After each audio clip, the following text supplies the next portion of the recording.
Ajo pastronte vilën në heshtje, siç bënte çdo ditë. Por atë ditë përvëluese nuk i rezistoi dot tundimit të një dushi të ndaluar. Në çastin kur uji i rrëshiste nëpër trup, hapa u dëgjuan nga jashtë. Dhe kur dera u hap, bota e saj ndaloi. Nëse kjo histori ju interesoj, mos harroni të abonoheni në kanal dhe na tregoni nga cili qytet po e ndiqni. Duke vazhduar, vapa e korrikut në Tiranë ishte e padurueshme atë pasdite. Elira fshiu djersën nga balli me shpinën e dorës, ndërsa kalonte leckën në shkallën e fundit të shkallares prej mermeri.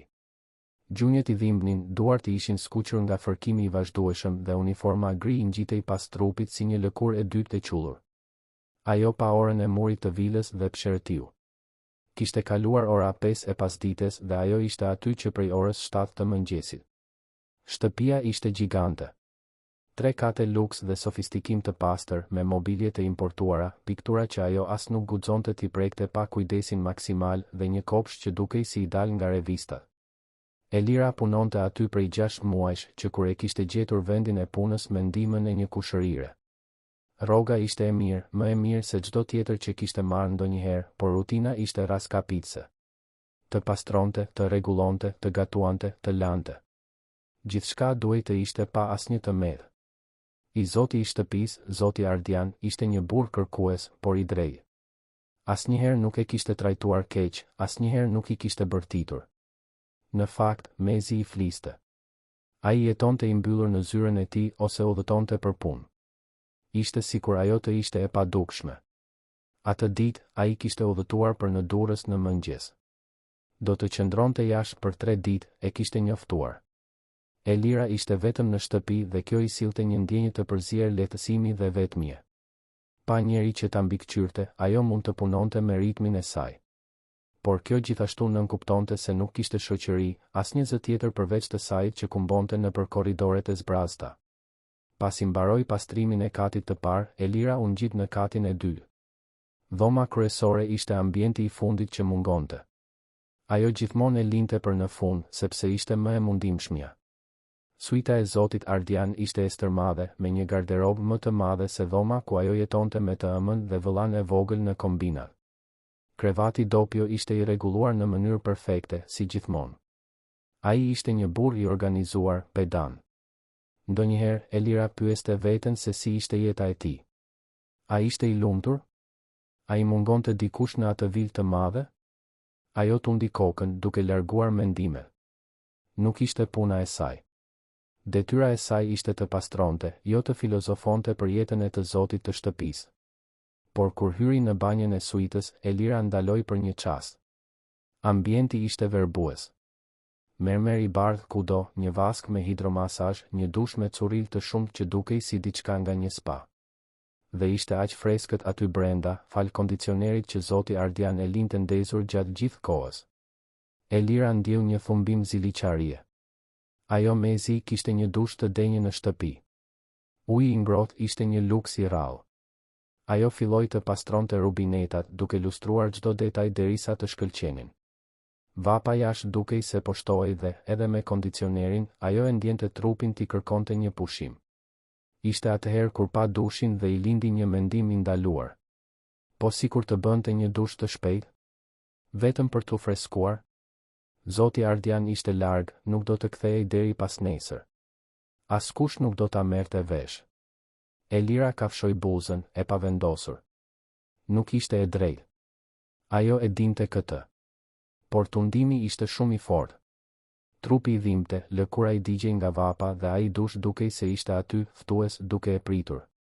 Vetëm 5 minuta. Vetëm për të freskuar kokën. Ajo mbylli derën e dhomës me çelës, sikur kjo mund ta mbronte nga një kapje e mundshme në flagrancë, dhe u kthye në banjë. Me duar që i dridheshin, hoqi uniformën dhe hyri në dush. Kur uji i ftohtë i preku lëkurën, Elira mbylli sytë dhe psherëtiu e lehtësuar. Ishte ndjesia më e mrekullueshme që kishte provuar prej muajsh. Uji i rrëshiste nëpër trup, duke i larguar raskapitjen, lodhjen, zhgënjimin. Për një moment të shkurtër, ajo u ndje sërish njeri, jo thjesht një punonjëse e padukshme. Ajo qëndroi aty për disa minuta, duke lënë ujin t'i binte mbi fytyrë, supe, shpinë. Mori pak nga sapuni i lëngshëm me aromë sandali dhe druri dhe ja lejoi vetes atë luks të vogël. Vetëm edhe 1 minutë, mendoj. Vetëm edhe pak. Ishte atëherë kur dëgjoj një zhurmë. Një derë që mbyllej. Hapa në korridor. Zemra e Elirës filloi të rrite me furi. Ajo ngriu në dush me sy të zgurdulluar nga paniku. Nuk mund të ishte e vërtetë. Ai nuk mund të ishte kthyer. Jo tani. Hapat u afruan. Dhe pastaj zëri i tij. Ardian. Ai ishte në shtëpi. Elira ndjeu se po i priteshin gjunjët. Çfarë do të bënte? Si do ta shpjegonte? Ajo mbylli dushin me shpejtësi, mori peshirin që ishte varur në mur dhe u mbështoll me të me dëshpërim. Zemra i rrite aq fort sa mendonte se ai mund ta dëgjonte nga ana tjetër e derës. Ajo priti e palvizur duke u lutur që ai të mos hynte në dhomë. Por lutjet e saj nuk u dëgjuan. Dera e dhomës u hap. Dhe pastaj ajo e banjës. Ardian ndaloi në derë, po aq i befasuar sa ajo. Për një moment të gjatë, asnjëri prej tyre nuk tha asgjë. Ai ishte me kostum, me kravatë të liruar, me çantën ende në dorë. Flokët e zinj i kishte pak të shpupuritur dhe në fytyrë kishte një shprehje lodhjeje. Por kur sytë e tij takuan të sajet, shprehja ndryshoi.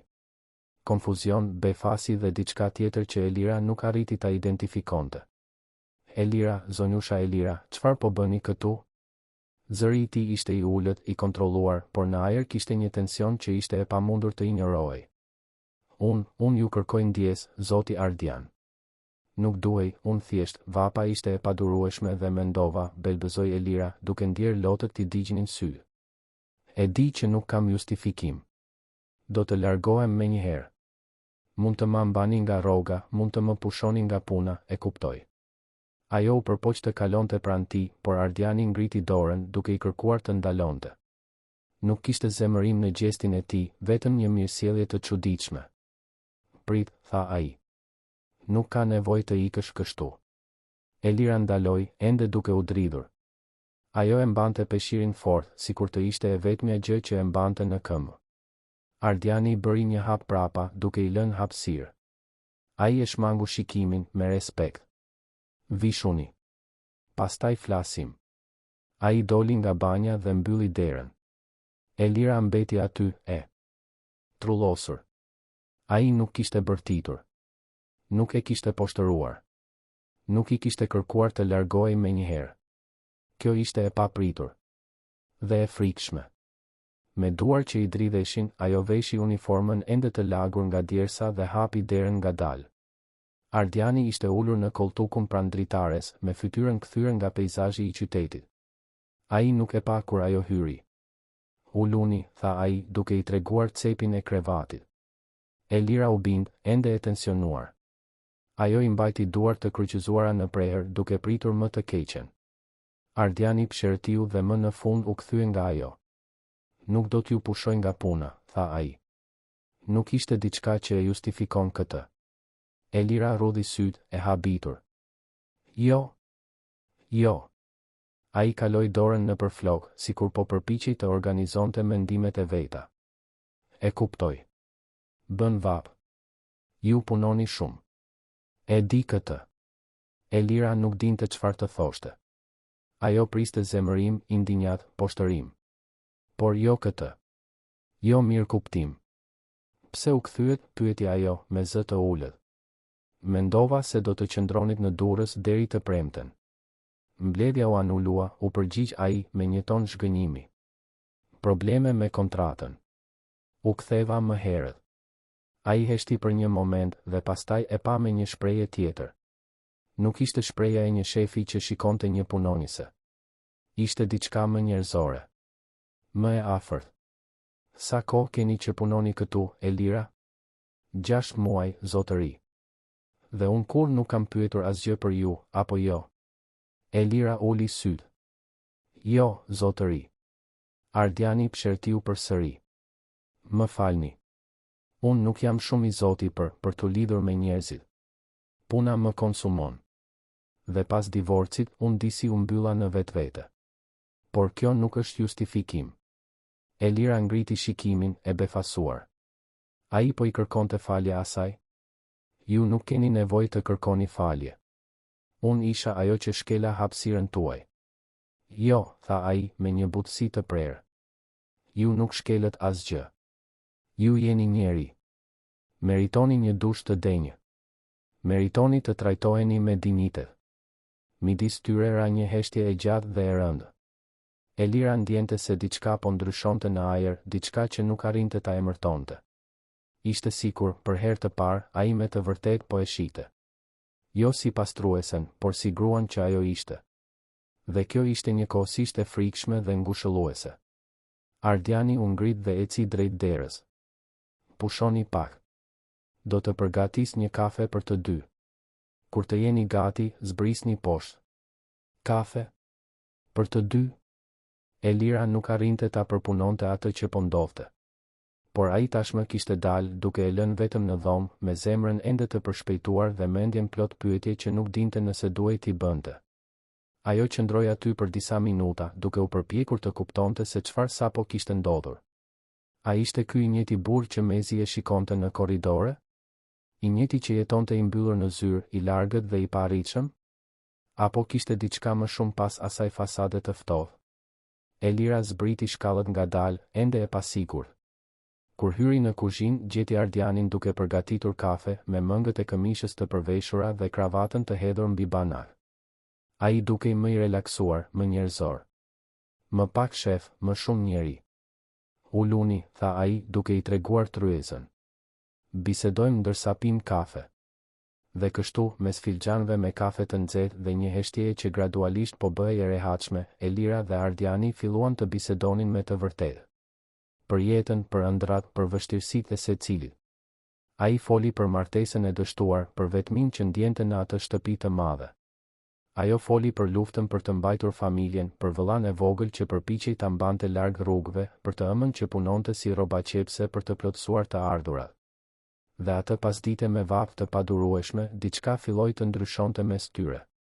Një lidhje e brisht, delikate, por e vërtetë. Diçka që asnjëri prej tyre nuk e priste dhe që të dy e kishin frikë. Sepse çfarë mund të lindte prej andej? Çfarë mund të lulëzonte midis një biznesmeni dhe punonises së tij? Midis dy botëve kaq të ndryshme, kaq të largëta? Elira nuk e dinte. Por kur pa Ardianin dhe vuri re mënyrën se si ai e shikonte, me vëmendje, me respekt, me diçka që dukej si interes i sinqert, ajo ndjeu diçka të ndizej brenda saj. Një flak e vogël shprese. Ose ndoshta rreziku. Po ju pëlqen kjo histori? Më tregoni mendimin tuaj për këtë histori dhe si mendoni se do të përfundoj. Javët që pasuan atë takim të papritur ishin ndryshe nga gjithçka që Elira kishte përjetuar më parë. Ardiani ndryshoi. Jo rënjësisht, jo në mënyrë të dukshme për dikë që shite nga jashtë. Por për të që tani e vëzhgonte me më shumë vëmendje, ndryshimet ishin të qarta. Ai filloi ta përshëndeste çdo mëngjes kur zbriste për kafe. E pyeste si kishte fjetur. Ndonjëherë komentonte për motin, për lajmet, për çdo gjë që thyente atë heshtje të largët që kishte ekzistuar gjithmonë mes tyre. Dhe Elira, nga ana e saj, gjithashtu ndryshoi. Ajo e gjente veten duke rregulluar flokët para se ai të zbriste. I kushtonte më shumë vëmendje mëngjesit duke përgatitur bukë të freskët dhe fruta të prera me kujdes. Dhe kur sytë e tyre takoheshin, edhe pse për një sekond, ajo ndjente diçka të lëvizte brenda gjoksit. Diçka e rrezikshme. Diçka që përpiqej ta injoronte, por që rritej çdo ditë. Një natë, rreth 3 javë pas incidentit të dushit, Ardiani erdhi në shtëpi më vonë se zakonisht. Elira po mbaronte pastrimin e kuzhinës kur ai hyri, me kostumin e rrudhur dhe një shprehje të raskapitur në fytyrë. Ai hodhi çantën në divan dhe pshertiu thellë. Ditë e vështirë, zotëri, pyeti Elira, pa u menduar. Ardiani e pa dhe buzëqeshi, një buzëqeshje e lodhur, por e sinqertë. Mund të thuhet kështu. Mbledhje pas mbledhjeje. Ndonjëherë pyes veten nëse ja vlen. Elira thau duart në pecetën e kuzhinës dhe hezitoi para se të fliste. Dëshironi t'ju përgatis diçka? Një darkë të lehtë, ndoshta? Ardiani e shikoi për një moment të gjatë, sikur po konsideronte diçka përtej darkës së thjeshtë. E di çfarë? Do të më pëlqente shumë. Por me një kusht. Cili, zotëri? Mos më thirr më zotëri. Emri im është Ardian. Elira ndjeu nxehtësinë ti ngjitej në fytyrë. Unë nuk e di nëse do të ishte e përshtatshme. Të lutem, këmbënguli ai. Të paktën kur jemi vetëm. Më bën të ndihem më pak i largët. Ajo tundi kokën në shenjë pohimi, ende e turpëruar.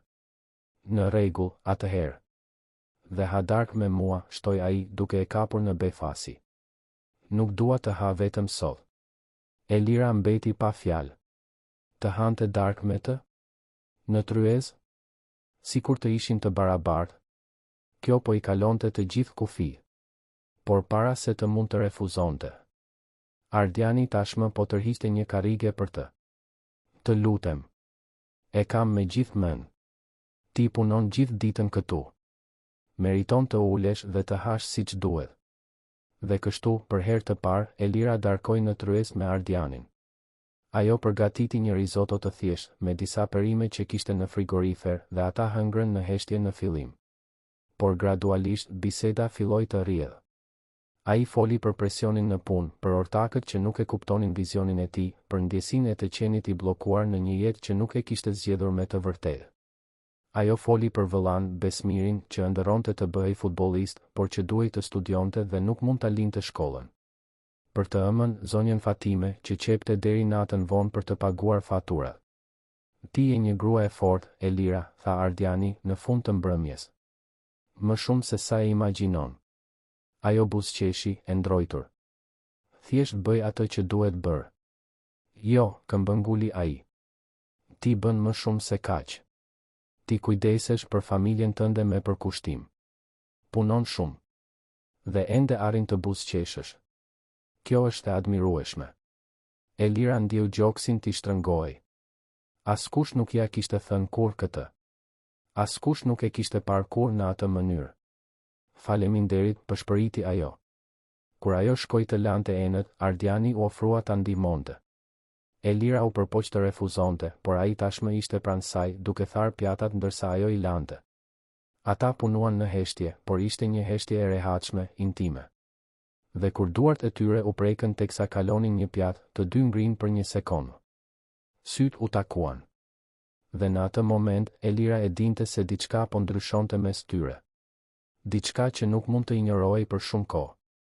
Në ditët në vijim, Ardiani filloi t'i linte dhurata të vogla Elirës. Një libër që mendonte se do t'i pëlqente. Një kuti me çokolata. Një herë, ai i solli një gjerdan të thjeshtë, argjendi, dhe i tha se e pa në një vitrinë dhe mendoi për të. Elira u përpoq të refuzonte, por ai këmbënguli. Është thjesht një dhuratë. Nga një mik për një mikesh. Mik. A ishte vetëm kaq? Elira nuk ishte e sigurt. Dhe kur, një natë, Ardiani e ftoi të shihte një film me të në dhomën e ndenjes, ajo pranoi. Ata u ulën në divan, me një distancë respektuese mes tyre, por gjatë filmit, kjo distancë u zvogëlua. Dhe kur filmi mbaroi, ata ishin krah për krah, pothuajse duke u prekur. Elira, tha Ardiani, duke u kthyer nga ajo. Më duhet të të them diçka. Ajo gëlltiti pështymën. Çfarë? E di që kjo është e komplikuar. E di që ka një ndryshim mes nesh. Por unë nuk mund të ndaloj së menduari për ty që nga ajo ditë, që kur të pash me të vërtet, nuk mund të heq nga mendja. Elira ndjeu zemrën t'i rrite me furi. Ajo e dinte se duhej të tërhiqej, duhej të vendoste distancë. Por nuk mundej. Sepse ajo ndjente të njëjtën gjë. Dhe kjo e friksonte më shumë se çdo gjë tjetër. Edhe unë mendoj për ty, pranoi ajo, me zërin që i dridhej. Por kjo nuk mund të funksionojë.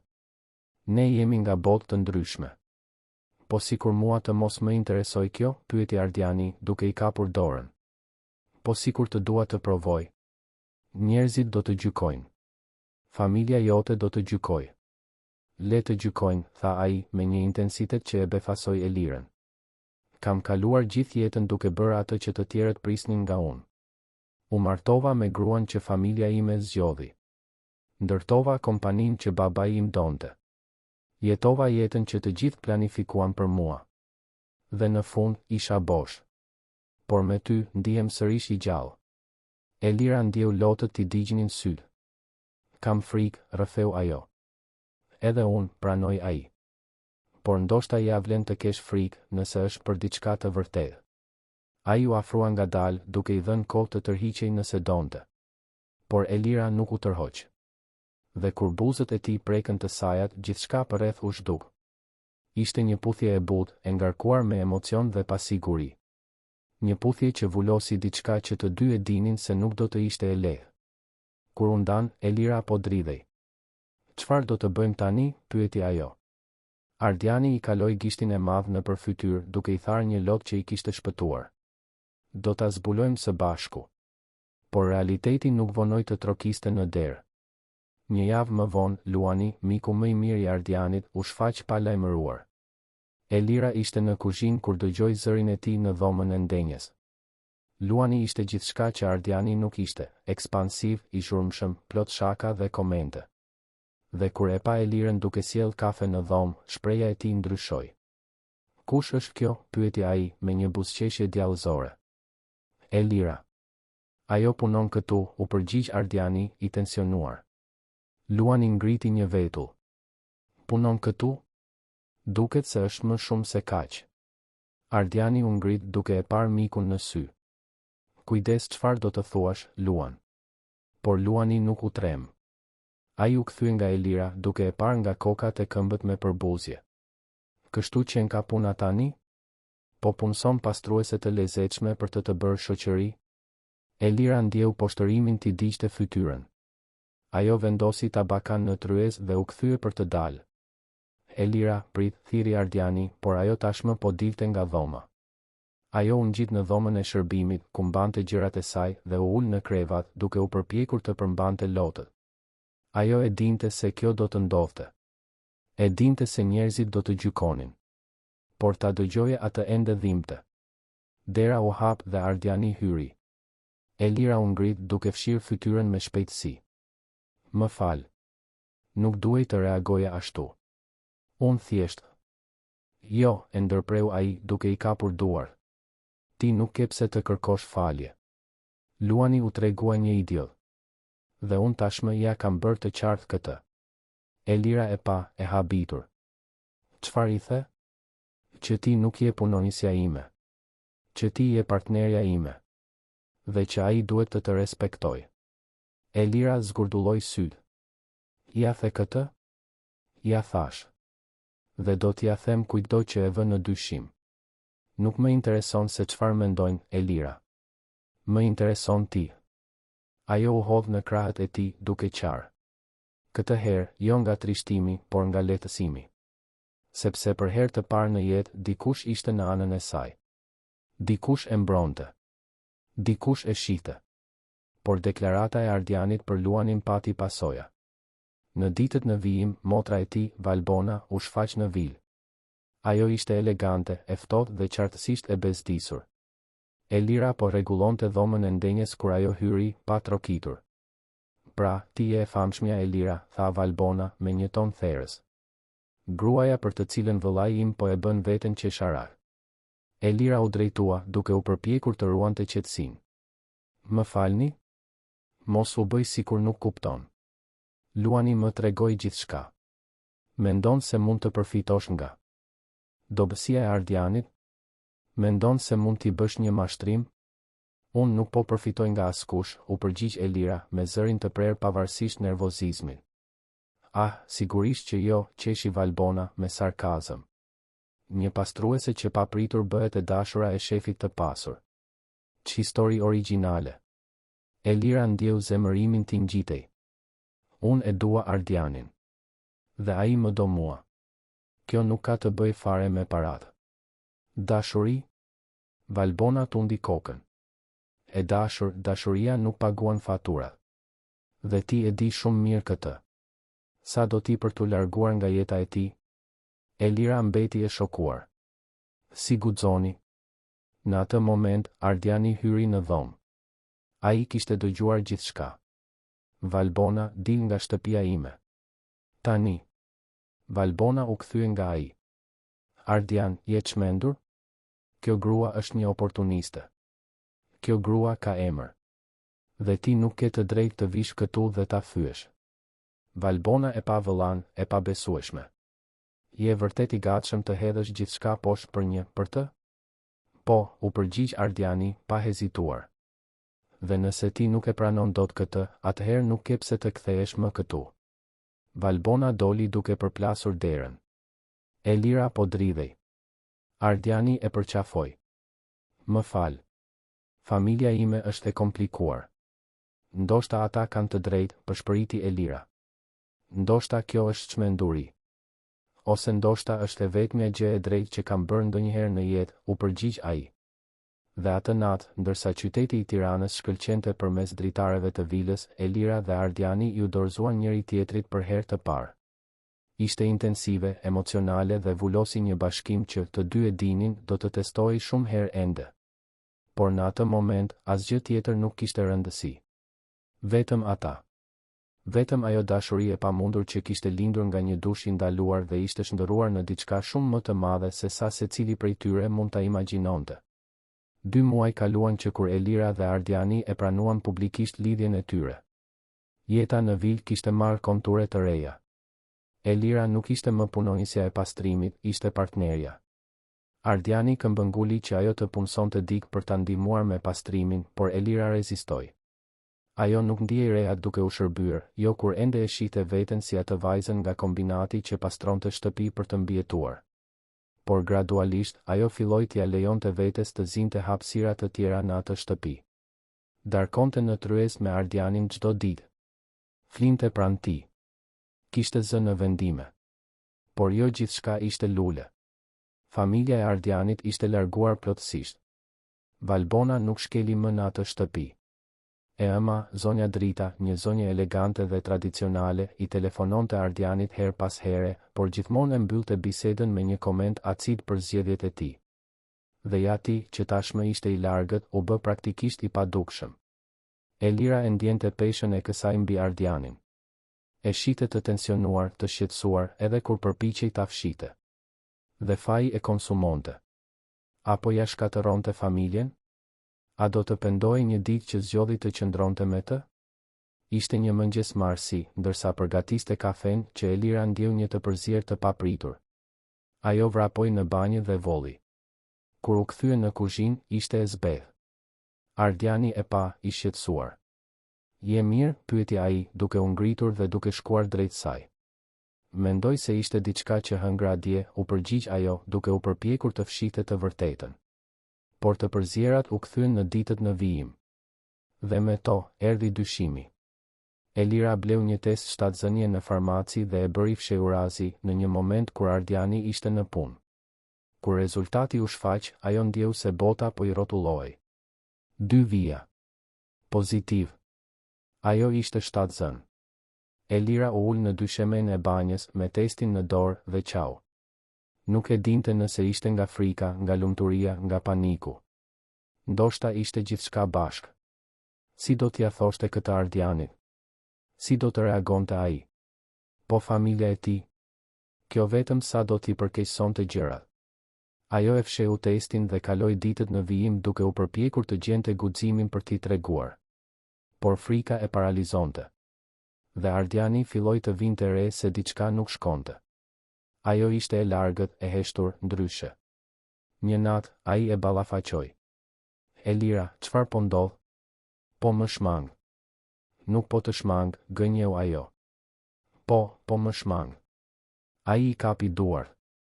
Mund të më tregosh? Çfarëdo qoftë. Elira ndjeu lotët t'i digjinin. Jam shtatzën, lëshoi ajo, pa mundur ta mbante më. Ardiani mbeti i palvizur për një moment. Shtatzën, përsëriti ai, sikur i duhej të konfirmonte se kishte kuptuar drejt. Elira pohoi me kokë, me zërin që i dridhej. E di që nuk ishte momenti. E di që i komplikon të gjitha. Nëse do që unë të largohem, e kuptoj. Por para se ajo të mund të vazhdonte, Ardiani e tërhoqi në një përqafim të fortë. Të largohesh? Je çmendur? Ai u largua për ta parë dhe kishte lot edhe në sytë e tij. Elira, ti po mban fëmijën ton. Fëmijën ton. Nuk je i zemëruar? Pyeti ajo, e pabesueshme. I zemëruar? Ai qeshi, i emocionuar. Jam i lumtur. Më i lumtur se sa kam qenë prej vitesh. Gjithmonë kam dashur të bëhem baba, Elira. Gjithmonë. Por martesa ime ishte e zbrazët. Gruaja ime nuk donte fëmijë. Dhe unë mendova se ajo ëndër kishte vdekur. Por tani po realizohet. Me ty gruan që unë dua. Elira qau në krahët e tij, këtë herë nga lehtësimi dhe lumturia. Ai e donte atë. E donte foshnjën. E donte atë familje. Do ta bëjmë këtë së bashku, premtoi ai. Do të jem pranë teje në çdo hap. Do të jem babai më i mirë që kjo foshnjë mund të ketë. Dhe ai e mbajti fjalën. Në ditët në vijim, Ardiani u bë edhe më i vëmendshëm. E shoqëronte Elirën në vizitat mjekësore, blinte libra për shtatzënin, tashmë po planifikonte dhomën e foshnjës. Dhe kur zbuluan se ishte vajzë, ai qau nga emocioni. Do ta quajmë Sofia, tha ai. Emër urtësie.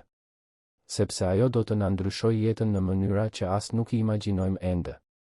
Elira pranoi, e magjepsur nga përkushtimi i tij. Por jo gjithçka ishte perfekte. Lajmi i shtatzënisë arriti në veshët e familjes së Ardianit dhe reagimi ishte më i keq se sa Elira e imagjinonte. Zonja Drita organizoi një darkë. Ishte një thirrje, jo një ftesë. Ardiani u përpoq të refuzonte, por e ëma ishte e prerë. Ose do të shkonte ai, ose do të vinte ajo në shtëpinë e tij. Dhe Ardiani nuk donte që ajo ta poshtëronte Elirën në shtëpinë e saj. Darka u caktua për një të shtunë. Elira kaloi gjithë ditën nervoze. Ajo zgjodhi një fustan të thjeshtë, por elegant. I mblodhi flokët në një topuz. U përpoq të dukej e sigurt, por për brenda ishte e tmerruar. Shtëpia e familjes së Ardianit ndodhej në një lagje të pasur pranë liçenit artificial. Ishte një ndërtesë e vjetër, por imponuese. Kur hyn, e ëma e Ardianit i priti me një shprehje të ftohtë. Valbona ishte aty gjithashtu, pranë burrit të saj, një burr po aq arrogant sa ajo. Uluni, tha zonja Drita, duke treguar tryezën tashmë të shtruar.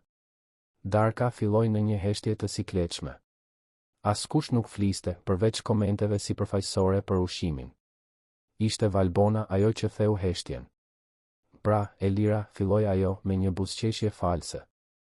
Kuptoi që po pret një fëmijë. Sa e përshtatshme. Elira ndjeu gjakun t'i vlonte, por u mbajt e qetë. Nuk ishte e planifikuar, por jemi të lumtur. Jam e sigurt që jeni, u përgjigj Valbona me sarkazëm.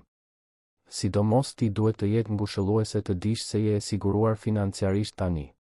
Valbona, mjaft, ndërhyri Ardiani me zë të ashpër. Jo, lëre, tha Elira, duke ngritur dorën. Ajo u kthye nga Valbona.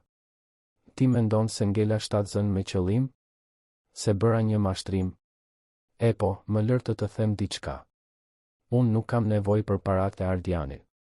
Gjithmonë ja kam dalë vetë. Gjithmonë kam punuar shumë. Dhe vazhdoj të punoj. Dallimi është se tani unë edhe duahem. Dhe këtë, ju nuk arrini ta pranoni. Dashuri? Zonja Drita lëshoi një të qeshur të hidhur. E dashur, ti je shumë e re për të kuptuar se çfarë është dashuria e vërtetë. Kjo që ke ti me djalin tim është pasion. Dhe pasioni kalon. Atëherë çfarë sugjeroni ju? Pyeti Elira, sfiduese. Që unë të largohem? Që ta heq fëmijën nga jeta e Ardianit? Ndoshta do të ishte më e mira, komentoi Valbona. Ardiani përplasi dorën në tryez duke u ngritur. Mjaft, bërtiti ai. I kaluat të gjithë kufi. Elira është gruaja që unë dua. Dhe Sofia është vajza ime. Familja ime. Nëse ju nuk e pranoni dot këtë, atëherë problemi është i juaj, jo yni. Zonja Drita u ngrit gjithashtu. Ardian, ti po hedh poshtë reputacionin tënd, jetën tënde, për një. Mos e mbaro atë fjali, e preu ai me zë të akull. Sepse nëse e mbaron, do të pendohesh. Ra një heshtje e tensionuar.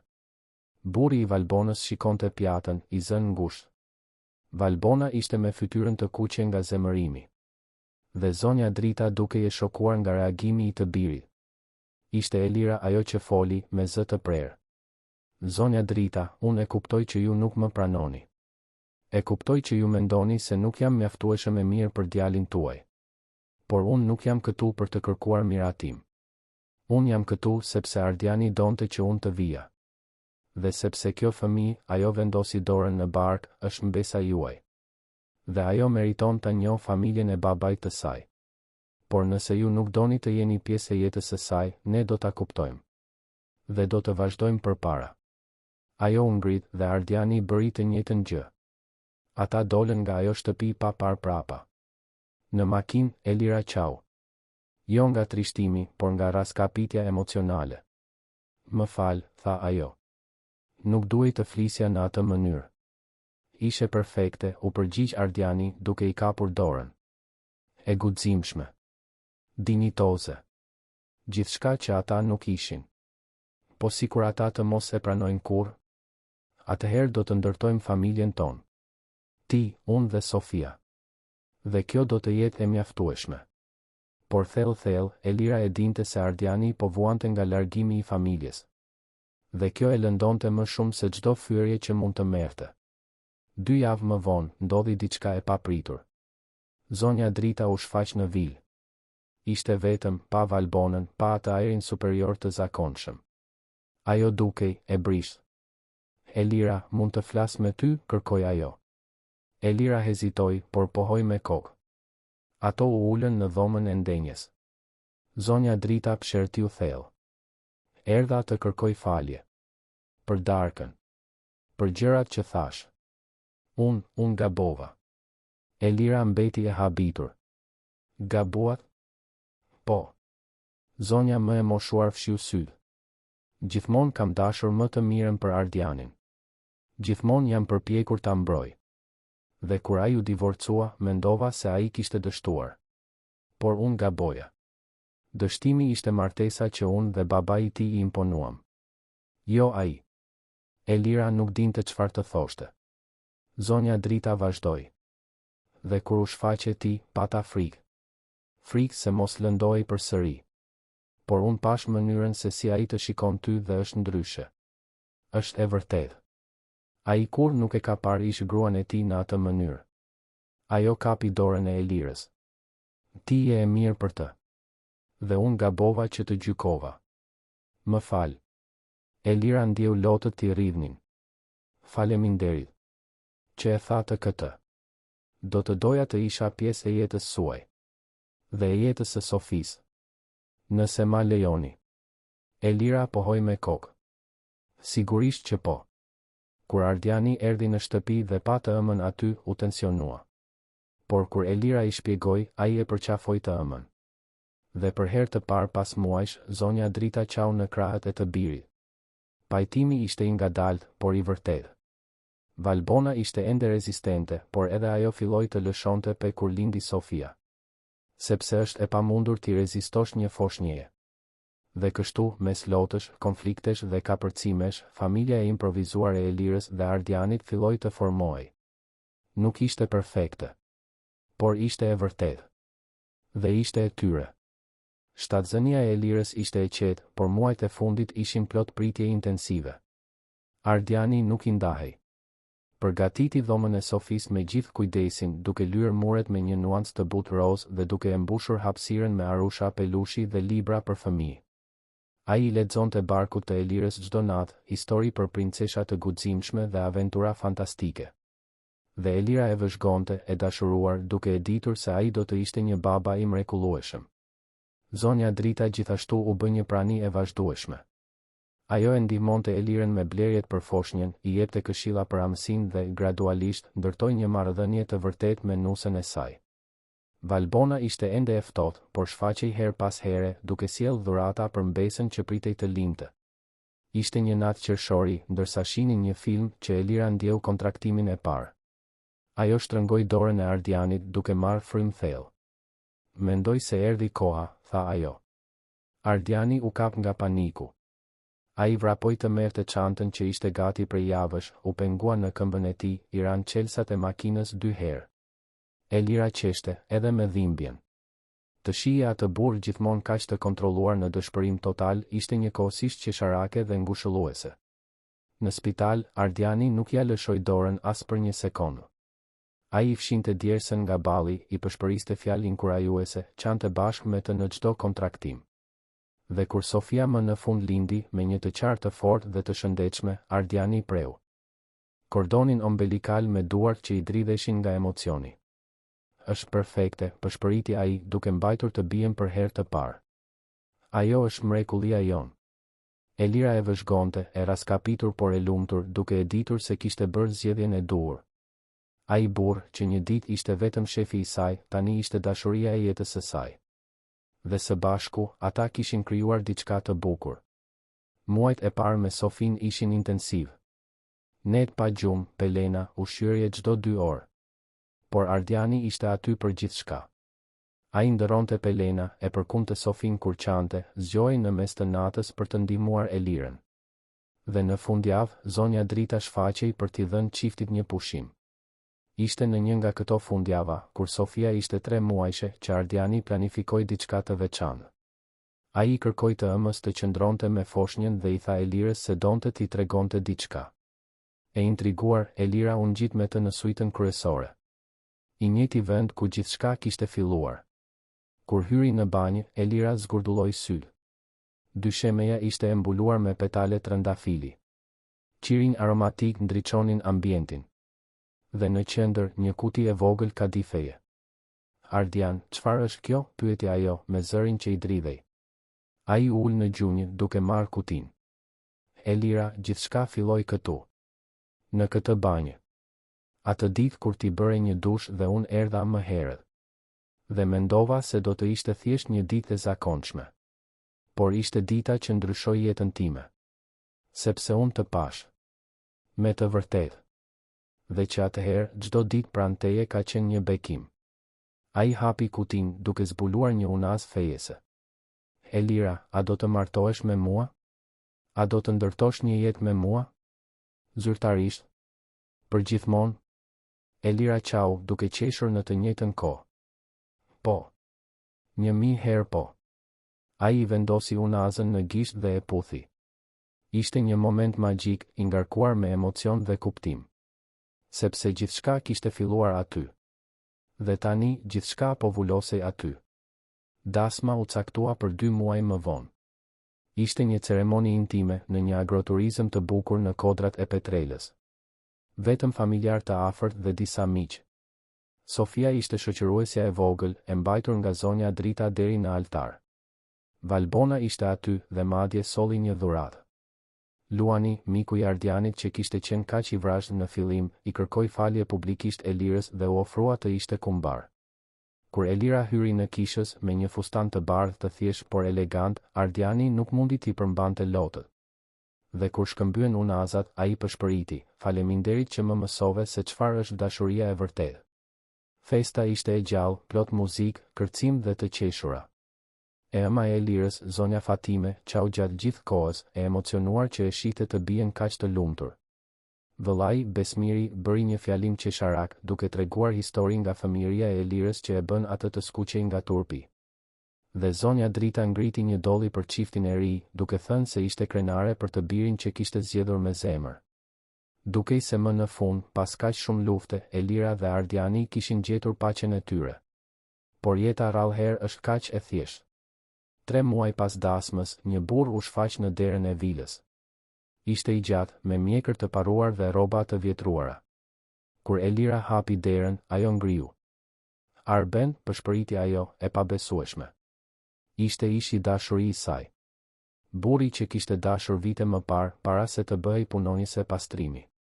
Burri që e la kur ajo kishte më shumë nevojë. Përshëndetje, Elira, tha ai, me një buzëqeshje të turpshme. Ka kaluar shumë kohë. Çfarë po bën këtu? Pyeti ajo, ende e shokuar. Unë dëgjova se je martuar. Me një tip të pasur. Ai pa vilën. Duket se ja ke dalë mban.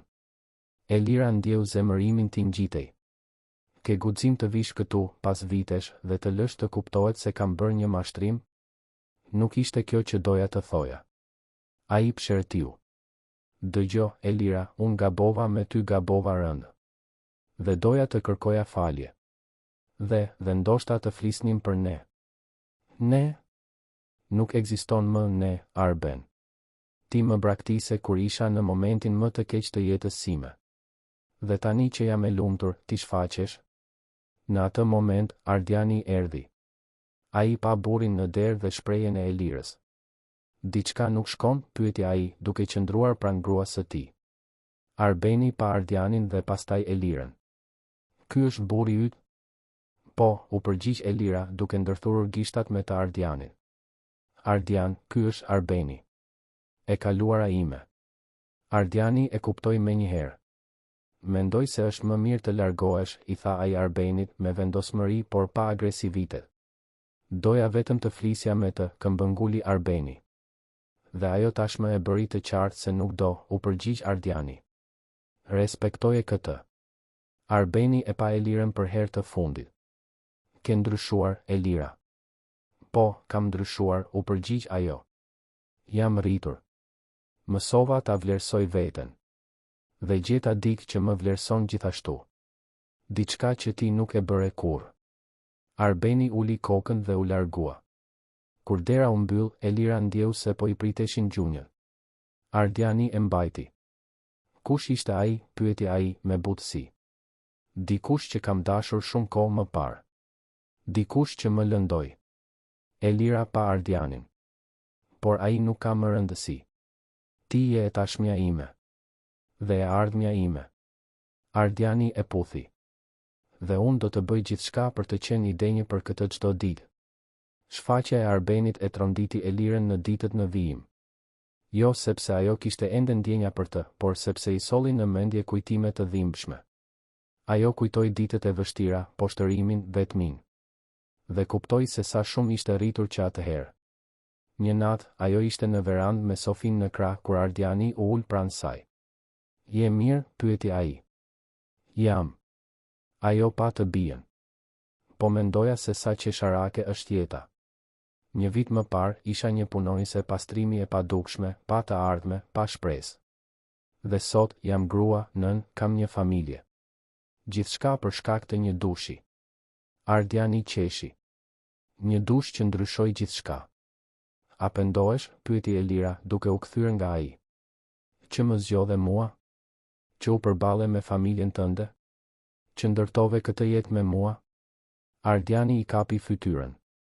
Kur? As për një sekondë. Ti je gjëja më e mirë që më ka ndodhur ndonjëherë. Ti dhe Sofia. Ju jeni bota ime. Ata u puthën, ndërsa Sofia flinte e qetë në krahët e së ëmës. Dhe në atë moment, Elira e dinte se kishte gjetur vendin e saj në bollë.